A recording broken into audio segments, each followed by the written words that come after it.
निर्माण educational hub में आप सबों का स्वागत है। हम लोग 12वीं के फिजिकल का सॉलिड स्टेट पढ़ रहे थे। आज हम लोग लेक्चर नंबर 9 पे काम करेंगे, यानी सॉलिड स्टेट का आज हम लोग लेक्चर नंबर 9 पढ़ेंगे। देखिए, इसमें आज हम लोग 3 चीज पढ़ेंगे। सबसे पहला पढ़ेंगे रेडियस रेशियो, त्रिज्या अनुपात, या इसी को कोई किताब लिखता है लिमिटिंग रेडियस रेशियो, LRR। दूसरा जो टॉपिक इसमें होगा वो रिक्तियां, जिसको अंग्रेजी में बोलते हैं वॉइड्स। और तीसरा होगा उप सहसंयोजन संख्या, जिसको अंग्रेजी में बोलते हैं कोऑर्डिनेशन नंबर। एक और कोऑर्डिनेशन नंबर आपको पढ़ना है इनऑर्गेनिक केमिस्ट्री में, कॉम्प्लेक्स कंपाउंड में, वो अलग है। और यहाँ पे कोऑर्डिनेशन नंबर से आपका सवाल आपके बोर्ड ने प्रीवियस वर्षों में पूछा है। तो आज हम लोग इसी 3 छोटे छोटे टॉपिक पे काम करेंगे। और इसके बाद 2 टॉपिक और, एक में आपको बताना है डिफेक्ट, उसके बाद ठोसों का विद्युतीय गुण और ठोसों का चुंबकीय गुण। इसके बाद फिर आपका सॉलिड स्टेट फिनिश हो जाएगा। तो आज हम लोग ठोस अवस्था का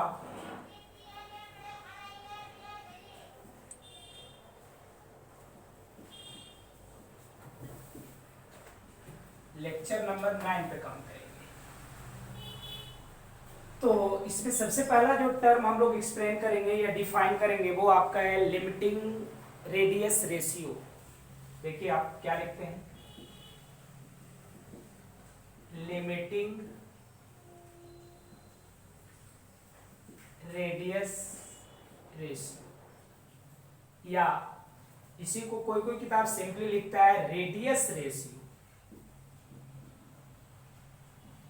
इसका हिंदी लिखता है त्रिज्या अनुपात, त्रिज्या अनुपात। अब आपको समझना है कि लिमिटिंग रेडियस रेशियो होता क्या है। तो आपको मैंने बताया था क्रिस्टलीय ठोसों का वर्गीकरण, बहुत पहले हम लोग पढ़े थे। और इसमें एक मैंने आपको बताया था आयनिक ठोस। तो आपको पता है कि जितने भी आयनिक ठोस होंगे वो सभी के सभी 2 चीज से मिलकर बने होंगे, एक केटायन और दूसरा क्या, एनायन। यानी एक धनायन से मिलकर बना होगा और दूसरा क्या होगा, ऋणायन। यानी जितने भी आयनिक ठोस होंगे वो सारे के सारे किससे बने होंगे, धनायन और क्या, ऋणायन से मिलकर बने होते हैं। अगर इस धनायन के लिए लिखा जाए मतलब रेडियस, तो क्या होगा R+, और ऋणायन के लिए लिखा जाएगा तो क्या होगा R-। तो किसी क्रिस्टलीय आयनिक ठोस में उपस्थित धनायन तथा ऋणायन की त्रिज्या के अनुपात को हम लोग क्या कहते हैं, त्रिज्या अनुपात कहते हैं, या इसी को रेडियस रेशियो कहते हैं, या इसी को लिमिटिंग रेडियस रेशियो कहते हैं। तो यानी अगर R बराबर लिखना होगा तो R+ क्या, R-। और देखिए ऊपर में भी रेडियस है, नीचे में भी रेडियस है। कहने का मतलब ऊपर में भी आपका क्या है, लेंथ है, और नीचे में भी क्या है, लेंथ। तो इसका कोई यूनिट नहीं होगा। यानी लिमिटिंग रेडियस रेशियो का या रेडियस रेशियो का कोई यूनिट नहीं होता है। इसका एप्लीकेशन हम लोग वॉइड्स को एक्सप्लेन करने में करते हैं या वॉइड्स को डिफाइन करने में करते हैं। तो आप समझ गए होंगे कि लिमिटिंग रेडियस क्या मतलब, लिमिटिंग रेडियस रेशियो क्या होता है या रेडियस रेशियो क्या होता है। तो इसी को अब लिखते हैं हम लोग।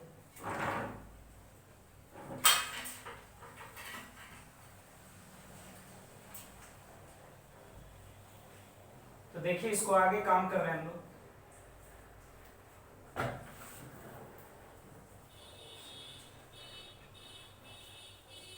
देखिए किसी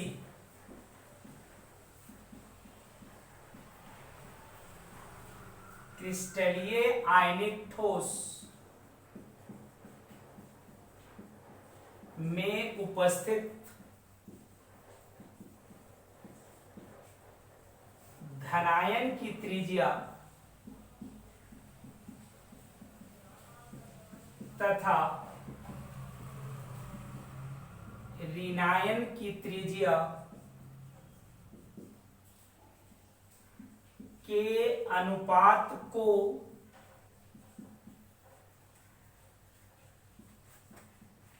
त्रिज्या अनुपात कहा जाता है। त्रिज्या अनुपात कहा जाता है। यानी अगर यहाँ पे त्रिज्या अनुपात लिखेंगे त्रिज्या अनुपात बराबर, तो फॉर्मूला क्या होगा, धनायन की त्रिज्या, धनायन की त्रिज्या अपॉन नीचे में क्या हो गया, ऋणायन की त्रिज्या। इसको अगर लिखेंगे शॉर्ट में एल आर आर या सिंपली आर आर लिखेंगे रेडियस रेशियो, तो धनायन की त्रिज्या के लिए क्या आएगा आर प्लस और ऋणायन की त्रिज्या के लिए क्या आएगा आर माइनस। तो ये बात आपको अच्छी तरह से क्लियर हो गया होगा कि किसी क्रिस्टलीय आयनिक ठोस में उपस्थित धनायन की त्रिज्या तथा ऋणायन की त्रिज्या के अनुपात को हम लोग क्या कहते हैं, त्रिज्या अनुपात, या इसी को अंग्रेजी में कहते हैं लिमिटिंग रेडियस रेशियो, या सिंपली क्या कहते हैं रेडियस रेशियो। तो त्रिज्या अनुपात बराबर फॉर्मूला क्या हो जाएगा, धनायन की त्रिज्या और बटे क्या होगा, ऋणायन की त्रिज्या। यहाँ से एल आर आर बराबर लिखेंगे आर प्लस और आर माइनस, यानी धनायन और ऋणायन की त्रिज्या के अनुपात को ही हम लोग क्या कहते हैं, लिमिटिंग रेडियस रेशियो कहते हैं, या सिंपली क्या कहते हैं, रेडियस रेशियो कहते हैं। अब जरा देखिए यहाँ पे सबसे इंपॉर्टेंट बात, दूसरा जो टर्म इसमें जो छोटा टर्म है आपके लिए लेकिन इंपॉर्टेंट है, यहाँ से सवाल अभी तक आपका बोर्ड नहीं पूछा है, तो यहाँ से सवाल आपसे पूछा जा सकता है। सॉलिड स्टेट से हमेशा अक्सर आपके इम्तिहानों में सवालें रहती है। तो इसके बाद यहाँ पे हम लोग को पढ़ना है रिक्तियां, वॉइड्स, रिक्तियां, इसको अंग्रेजी में बोलते हैं वॉइड्स। तो देखिए ये तो वॉइड्स को हम लोग डिफाइन करते हैं, the empty space present in A crystal, किसी क्रिस्टल में उपस्थित रिक्त स्थानों को हम लोग क्या कहते हैं, रिक्तियां। अब इस रिक्तियां की सहायता से हम लोग कोऑर्डिनेशन नंबर निकालते हैं, उप संयोजन संख्या, इसके बाद का वही टॉपिक है आपका। तो किसी क्रिस्टलीय या किसी क्रिस्टल में उपस्थित रिक्त स्थानों को हम लोग क्या कहते हैं, रिक्तियां। और ये रिक्तियां जो होता है वो दो तरह का होता है, एक होता है चतुष्फलकीय रिक्तियां जिसको अंग्रेजी में बोलते हैं टेट्राहेड्रल वॉइड्स, और दूसरा होता है अष्टफलकीय रिक्तियां जिसको अंग्रेजी में बोलते हैं ऑक्टाहेड्रल वॉइड्स। तो रिक्तियां जो हम लोग को पढ़ना है वो दो प्रकार का, एक चतुष्फलकीय रिक्तियां और दूसरा क्या, अष्टफलकीय रिक्तियां। अब समझना है ये चतुष्फलकीय रिक्तियां क्या होता है भाई, और अष्टफलकीय रिक्तियां क्या होता है, तो गौर से समझिएगा। जब तीन गोला एक दूसरे को स्पर्श करता है और इस पे एक चौथा गोला को रखते हैं, तो यहां से जो रिक्त स्थान आता है यही कहलाता है चतुष्फलकीय रिक्तियां। फिर से समझिएगा, जब तीन गोला एक दूसरे को स्पर्श करता रहता है तो उस पे जब एक चौथा गोला को हम लोग डालते हैं तो यहां से जो आपको रिक्त स्थान दिख रहा है यही आपका कहलाता है चतुष्फलकीय रिक्तियां, या इसी को अंग्रेजी में बोलते हैं टेट्राहेड्रल वॉइड्स। और इस टेट्राहेड्रल वॉइड्स के लिए लिमिटिंग रेडियस रेशियो का जो रेंज होता है वो 0.225 से 0.414 के बीच होता है। तो ये भी सवाल आपसे इम्तिहानों में कभी कभी पूछा जाएगा, या बोल देगा कि चतुष्फल मतलब की लिमिटिंग रेडियस रेशियो का वैल्यू इतना है, तो बताइए वहां पे कौन सा रिक्तियां होगा, तो वो आपका क्या होगा, चतुष्फलकीय। और चतुष्फलकीय रिक्तियां के लिए लिमिटिंग रेडियस रेशियो का वैल्यू याद रखना है 0.225 से 0.414। अब जरा देखिए यहाँ पे, अब अष्टफलकीय रिक्तियां क्या होता है। अष्ट का मतलब 8 नहीं समझिएगा, ऑक्टाहेड्रल होता है, या अष्ट का मतलब 6 होता है। तो देखिए सबसे पहले तीन गोला को अटैच कीजिए और यहां से एक बनेगा इक्विलैटरल ट्रायंगल, और फिर इस पे तीन गोला को अटैच करवाइए। देखिए तीन गोला, तो यहां से जो रिक्तियां आपको मिलेगा ये कहलाता है अष्टफलकीय रिक्तियां। अष्टफलकीय क्या रिक्तियां, यहाँ पे दो इक्विलैटरल ट्रायंगल बनता है, दो इक्विलैटरल ट्रायंगल यहाँ पे बनते हैं। और यहाँ पे चूंकि देखिए यानी इसमें जो है वो 6 गोला एक दूसरे को क्या स्पर्श करता है, यहाँ पे 4 गोला एक दूसरे को स्पर्श करता रहता है, यहाँ पे 6 गोला हमेशा। तो जब पहले 3 गोला को मतलब अरेंज करके एक इक्विलैटरल ट्रायंगल बनाइए और फिर यहाँ से आप 3 गोला को अटैच कराइए, और इसके फलस्वरूप जो यहाँ पे रिक्तियां आएगा इसको हम लोग क्या कहेंगे, अष्टफलकीय। और इस अष्टफलकीय रिक्तियां के लिए लिमिटिंग रेडियस रेशियो का जो वैल्यू होता है 0.414 से 0.732 के बीच होता है। ये काफी इंपॉर्टेंट बात याद रखिएगा। चतुष्फलकीय रिक्तियां के लिए जो लिमिटिंग रेडियस रेशियो होगा 0.225 से 0.414, और अष्टफलकीय रिक्तियां के लिए लिमिटिंग रेडियस रेशियो का जो वैल्यू होगा 0.414 से 0.732 के बीच होगा। तो आप समझ गए होंगे वॉइड्स क्या होता है, रिक्तियां क्या होता है। अब जरा देखिए यहाँ पे आपसे इम्तिहान में ये सवाल है, सिंपली पूछा जा सकता है कि रिक्तियां से आप क्या समझते हैं या रिक्तियां क्या है, चतुष्फलकीय रिक्तियां क्या है। चलिए तो देखिए रिक्तियां, तो देखिए किसी क्रिस्टल में उपस्थित रिक्त स्थान को रिक्तियां कहा जाता है। किसी क्रिस्टल में उपस्थित रिक्त स्थान को हम लोग क्या कहते हैं, रिक्तियां। The empty space present in A crystal is called क्या, वॉइड्स। इसकी सहायता से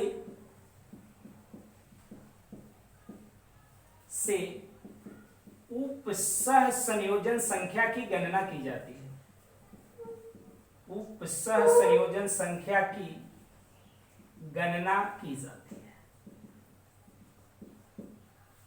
अब आगे देखेंगे उपसह संयोजन संख्या क्या है, यहीं पे हम लोग टॉपिक को स्टॉप करेंगे। कोऑर्डिनेशन नंबर काफी इंपॉर्टेंट है, बोर्ड आपसे सवाल पूछा प्रीवियस वर्षों में।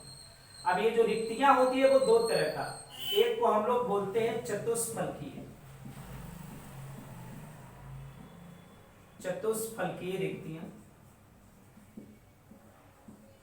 इसको अंग्रेजी में बोलते हैं टेट्राहेड्रल वॉइड्स।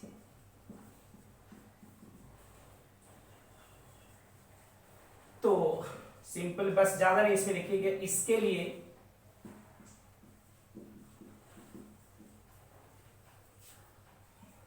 त्रिज्या अनुपात का परास 0.225 से 0.414 के बीच होता है। और इसको दिखाना है तो कुछ नहीं, आप तीन गोला को पहले स्पर्श कराइए आप, और इस पे एक चौथा गोला को डालिए, तो यहां से जो वॉइड्स आएगा इसको हम लोग कहते हैं चतुष्फलकीय रिक्ति। चतुष्फलकीय रिक्तियां यानी जब तीन गोला एक दूसरे को स्पर्श करता है और उस पे चौथा गोला को डालते हैं, तो यहां से जो वॉइड्स आता है, यहां से जो रिक्तियां आता है, यही आपका क्या कहलाता है, चतुष्फलकीय रिक्तियां। और इसके लिए नियत त्रिज्या अनुपात का परास जो होता है वो 0.22 से 0.414 के क्या होता है, बीच होता है। अब जरा देखिए दूसरा जो इसमें है वो अष्टफलकीय रिक्तियां।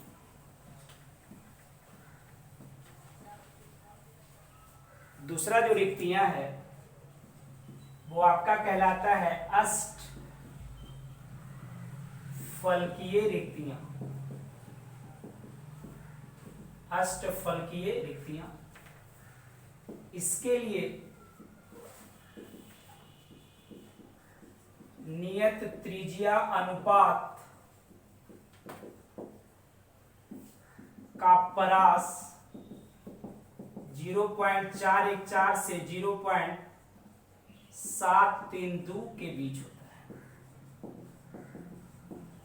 0.732 के क्या होता है, बीच होता है। अब जरा देख लीजिए यहाँ पे, अब यहाँ पे क्या करना है कि पहले तीन गोला को स्पर्श कराइए और यहाँ पे एक राइट एंगल ट्रायंगल बनेगा, इसके बाद फिर तीन गोला को स्पर्श कराना है। अब यहां से जो रिक्तियां बना है, इसी रिक्तियां को हम लोग कहते हैं अष्टफलकीय रिक्तियां। इसको अंग्रेजी में बोलते हैं ऑक्टाहेड्रल वॉइड्स।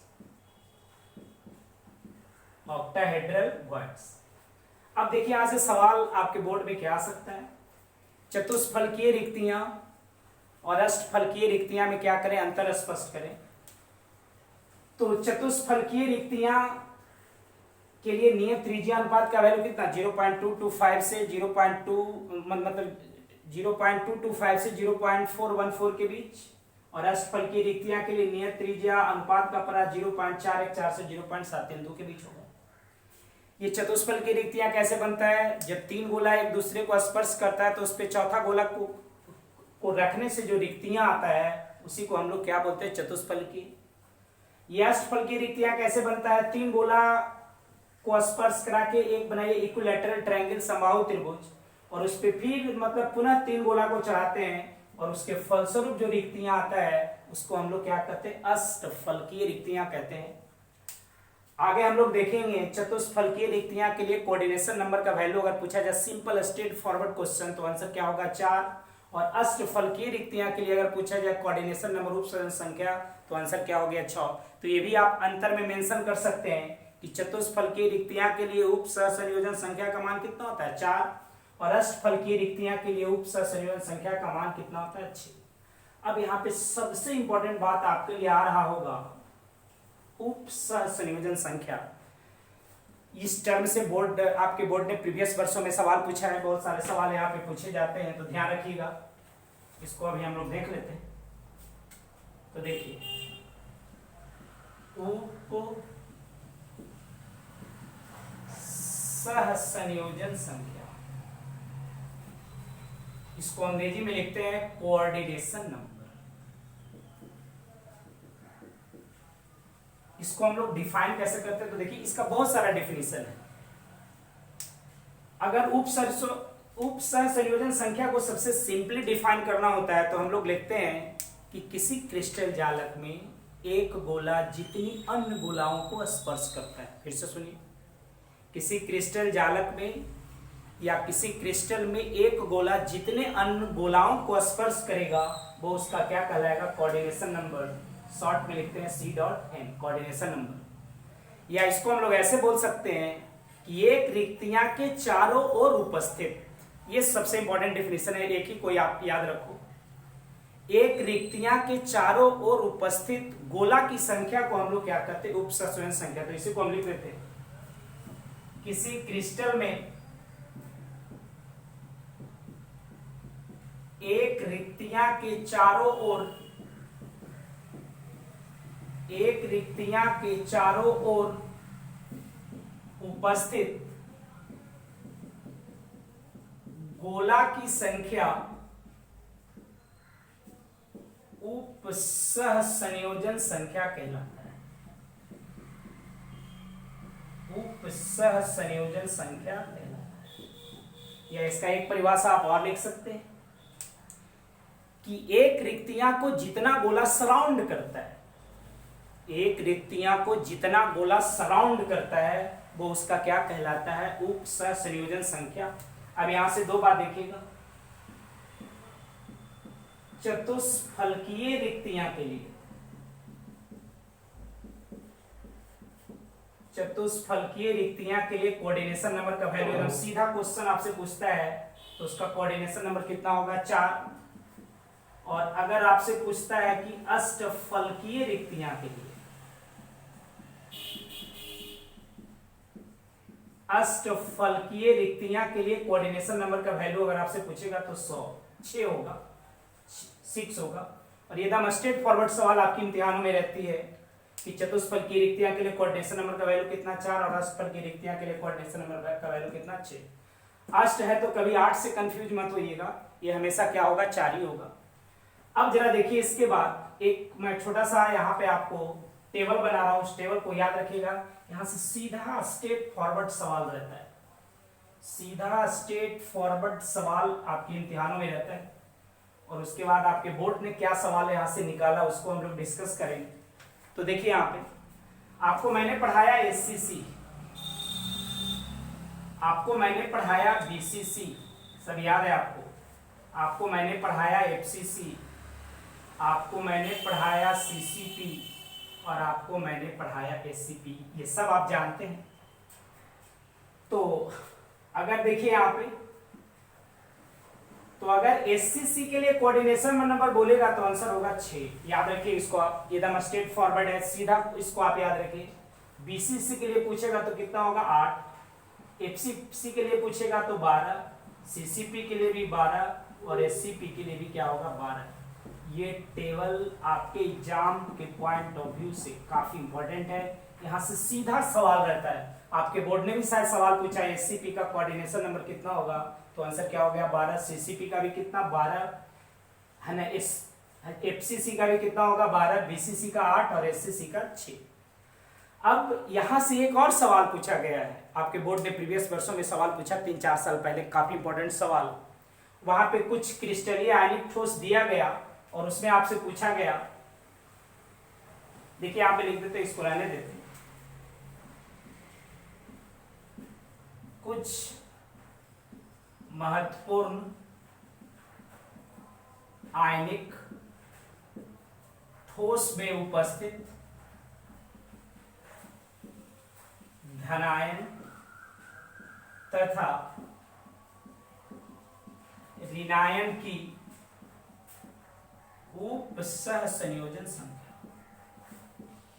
इसमें सबसे पहला आप देख लीजिए, सबसे इंपॉर्टेंट NaCl, दूसरा आपका CaCl है, तीसरा जो आपसे पूछा जाता है Na2O, यही आपसे पूछा गया आपके बोर्ड में प्रीवियस वर्षों में BECB में। चौथा जो आपका है वो ZnS है, और पांचवा जो है वो आपका CaF2 है। यही 5 आयनिक क्रिस्टल में आपसे पूछा जाता है कोऑर्डिनेशन नंबर।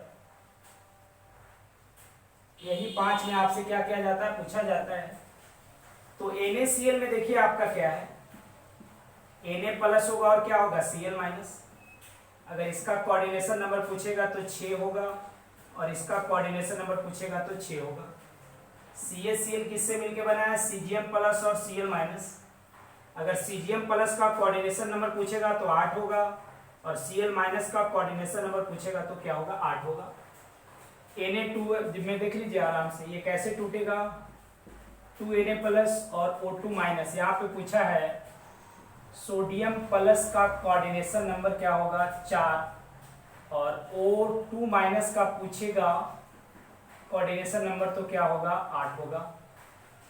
ZnS में देख लीजिए ये कैसे टूटेगा, ZnS जरा इसको देख लीजिए आप, ये टूटेगा Zn2 प्लस और H2 माइनस। इसका कोऑर्डिनेशन नंबर भी 4 होता है और इसका भी कोऑर्डिनेशन नंबर क्या होता है, 4 होता है। CaF2 में देख लीजिए कैल्शियम और 2F माइनस, कैल्शियम 2 प्लस। अगर इसका कोऑर्डिनेशन नंबर पूछेगा तो आंसर होगा 8, और इसका कोऑर्डिनेशन नंबर पूछेगा तो आंसर क्या हो गया, 4। यहाँ से सीधा आपका बोर्ड स्ट्रेट फॉरवर्ड सवाल पूछता है। तो अगर कोऑर्डिनेशन नंबर को समझना है आपको तो ये टेबल आप जरूर याद रखिए। यहाँ से सीधा स्ट्रेट फॉरवर्ड सवाल है। SCC के लिए कोऑर्डिनेशन नंबर 6, BCC के लिए 8, FCC के लिए 12, CCP के लिए कितना 12, और SCP के लिए भी क्या होगा, 12। यहाँ पे कुछ महत्वपूर्ण आयनिक ठोस है, तो अब जो भी आयनिक ठोस होगा उसमें धनायन और ऋणायन क्या होगा, दोनों। जैसे NaCl है तो किससे मिलकर बना होगा, Na प्लस और Cl माइनस। Na का भी कोऑर्डिनेशन नंबर कितना, 6, और Cl माइनस का भी coordination number 6। CaCl Cgm chloride, तो Cgm प्लस का कोऑर्डिनेशन नंबर कितना, 8, और Cl माइनस का भी कोऑर्डिनेशन नंबर कितना होगा, 8। Na2 ये आपसे BACB में सवाल पूछा है, सोडियम ऑक्साइड। ये कैसे टूटेगा, 2Na प्लस O2 माइनस। अगर सोडियम प्लस का कोऑर्डिनेशन नंबर पूछेगा तो 4, और ऑक्साइड का पूछेगा तो 8 होगा आंसर। ZnS ये कैसे टूटेगा, Zn2 प्लस H2 माइनस। तो इसमें जिंक का भी कोऑर्डिनेशन नंबर 4 होता है, और सल्फाइड आयन का भी कोऑर्डिनेशन नंबर क्या होता है, 4। ये कैल्शियम फ्लोराइड है, ये कैसे टूटेगा, कैल्शियम 2 प्लस और 2F माइनस। कैल्शियम 2 प्लस का कोऑर्डिनेशन नंबर पूछेगा तो यानी कैल्शियम का कोऑर्डिनेशन नंबर पूछेगा तो 8, और फ्लोराइड का कोऑर्डिनेशन नंबर पूछेगा तो आंसर क्या होगा, 4। तो ये आज आपका सॉलिड स्टेट का लेक्चर नंबर 9 था। अब इसमें सिर्फ 2 लेक्चर और बचे हैं, 2 या 3 ज्यादा से ज्यादा जाएगा, और इसके बाद फिर हम लोग इलेक्ट्रो पे चर्चा करेंगे।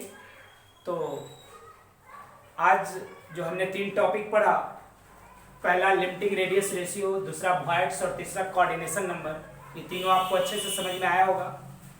आप वीडियो में शुरू से अंत तक बने रहिए और देखिए, बहुत सारा चीज आपको यूनिक मिलेगा इसमें। तो आज के लेक्चर को हम यहीं पे विराम करते हैं, फिर मिलते हैं अगली मुलाकातों में। Thank you.